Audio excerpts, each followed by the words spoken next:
Assalamualaikum warahmatullahi wabarakatuh. Bagaimana kabar anak hari ini?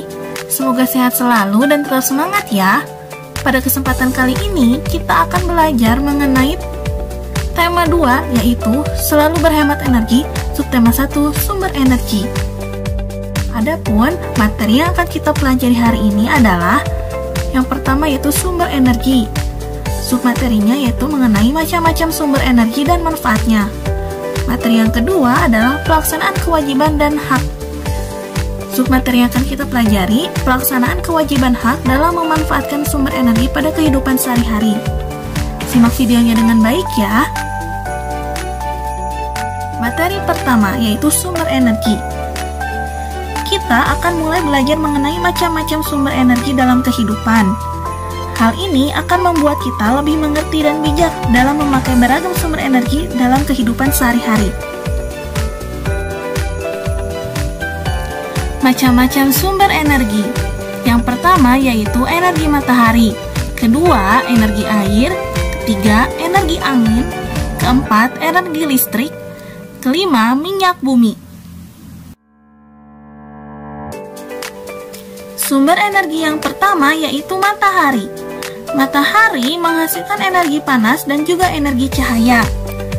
Matahari merupakan sumber energi terbesar di bumi. Hal ini dikarenakan karena matahari merupakan sumber kehidupan utama bagi makhluk hidup. Pemanfaatan matahari dalam kehidupan sehari-hari yang pertama yaitu matahari membantu proses fotosintesis tumbuhan. Fotosintesis merupakan pembuatan makanan pada tumbuhan hijau. Tumbuhan melakukan fotosintesis untuk menghasilkan makanan dan juga oksigen. Dalam proses fotosintesis, daun akan menyerap karbon dioksida yang ada di udara.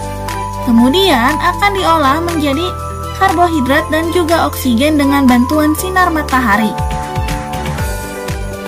Pemanfaatan energi matahari yang kedua yaitu mengeringkan benda basah. Banyak sekali benda basah yang dapat kita keringkan menggunakan bantuan sinar matahari. Contohnya yaitu mengeringkan pakaian basah dan juga mengeringkan ikan asin yang dilakukan oleh para nelayan. Pemanfaatan energi matahari selanjutnya yaitu matahari dapat membantu proses pembuatan garam. Dalam proses pembuatan garam, para petani di pinggir pantai akan menyiapkan petak-petak tambak. Petak-petak tambak ini kemudian diisi oleh air laut. Air laut akan menguap dan tersisa kristal-kristal garam. Penguapan air laut ini dilakukan dengan bantuan sinar matahari. Setelah air laut menguap, sekitar 210 hari atau setelah kemarau berakhir, garam segera dipanen.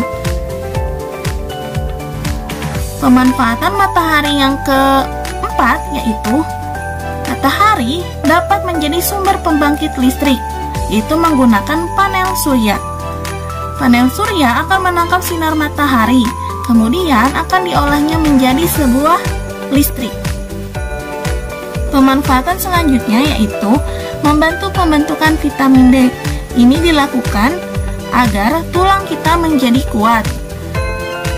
Kegiatan yang dapat kita lakukan yaitu olahraga pagi, lari pagi ataupun jogging pagi, atau hal sederhana yang dapat kalian lakukan yaitu dengan berjemur di bawah sinar matahari pagi.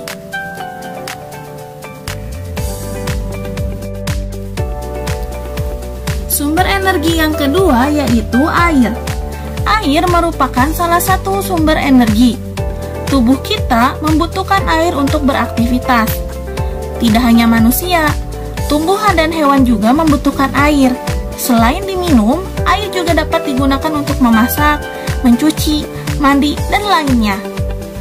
Air juga dapat dimanfaatkan sebagai sumber energi listrik, salah satunya dengan menggunakan kincir air. Pemanfaatan energi air yang pertama itu membantu mengairi sawah. Kedua yaitu memenuhi kebutuhan sehari-hari seperti mencuci piring, mencuci baju, ataupun mandi. Ketiga yaitu sumber air minum bagi makhluk hidup. Terakhir yaitu sumber energi listrik dengan memanfaatkan kincir air.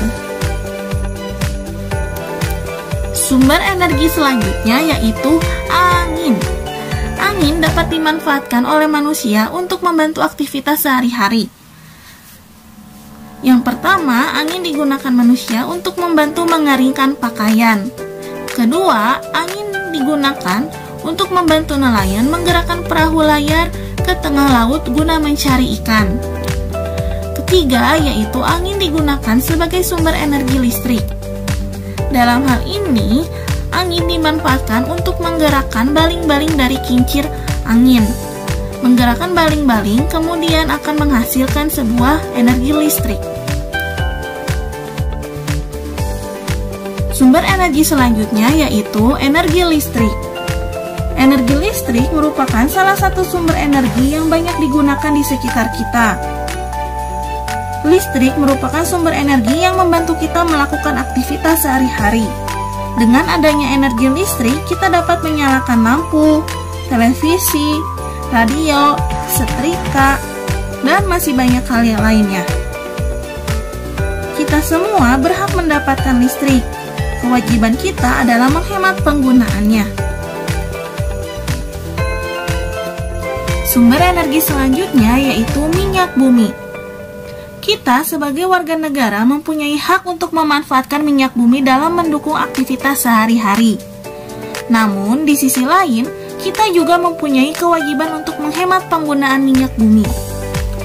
Minyak bumi merupakan sumber energi yang tidak dapat diperbaharui, karena proses pembentukan minyak bumi membutuhkan waktu yang lama, bisa mencapai jutaan tahun. Permintaan untuk minyak bumi dari tahun ke tahun terus bertambah. Sebaliknya, ketersediaan minyak bumi dari tahun ke tahun terus mengalami penurunan. Dengan semakin langkanya persediaan minyak bumi, pemerintah menghimbau setiap warga negara untuk menggunakan minyak bumi secara bijak.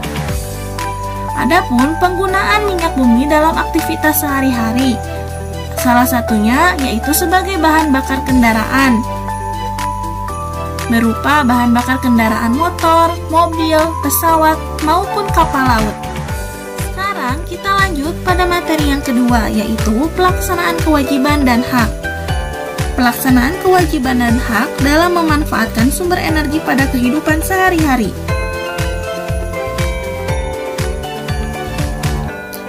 Kewajiban yaitu sesuatu yang harus dilaksanakan dengan penuh rasa tanggung jawab. Sedangkan hak adalah segala sesuatu yang harus didapatkan oleh setiap orang. Kewajiban dalam memanfaatkan sumber energi. Pertama-tama, kalian perhatikan contoh gambar yang akan Ibu berikan ya. Menurut kalian, apakah perilaku orang tersebut mencerminkan kewajiban dalam memanfaatkan sumber energi? Ya, jawabannya adalah tidak. Karena orang tersebut tidak memanfaatkan sumber energi yang ada dengan sebaik-baiknya. Orang tersebut malah menghambur-hamburkan sumber energi air yang ada di sekitarnya. Sekarang kalian perhatikan contoh gambar yang kedua. Menurut kalian, apakah perilaku anak tersebut baik dicontoh? Ya, jawabannya tidak. Lalu, apakah anak tersebut menunjukkan sikap?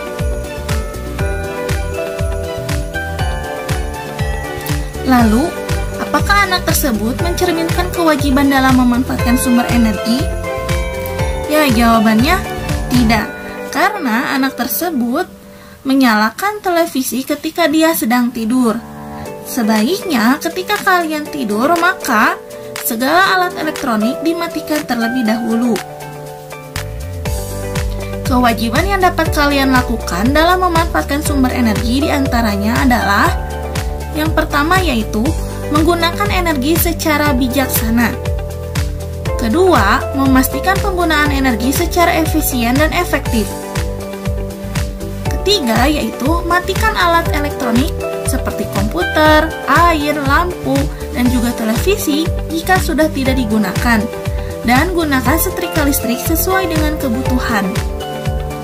Keempat, yaitu tidak membiasakan diri untuk berperilaku boros, sehingga gunakan listrik sesuai dengan kebutuhan, secara bergantian dan tidak berlebihan dalam menggunakannya. kelima yaitu matikan lampu dan peralatan elektronik saat tidur. Keenam, menghemat penggunaan energi.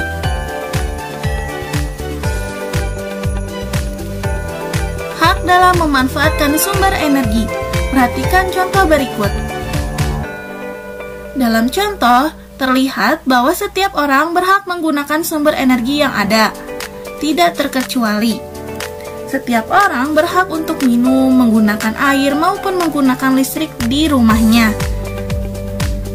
Adapun hak-hak manusia dalam memanfaatkan sumber energi yaitu mendapatkan energi yang dibutuhkan dalam kehidupan sehari-hari dan juga bisa menggunakan energi kapan saja dan di mana saja. Hak dan kewajiban dalam penggunaan energi harus dilakukan dengan seimbang. Hal tersebut bertujuan agar energi yang ada di dunia ini dapat digunakan hingga kapanpun. Apabila hak dan juga kewajiban tidak dilaksanakan secara seimbang, hal tersebut akan menjadi sebuah kekacauan. Semoga materi yang Ibu berikan bermanfaat untuk kalian ya. Sekian materi yang Ibu sampaikan. Mohon maaf bila ada kekurangan atau kekeliruan dalam menyampaikan materi. Terima kasih. Wassalamualaikum warahmatullahi wabarakatuh.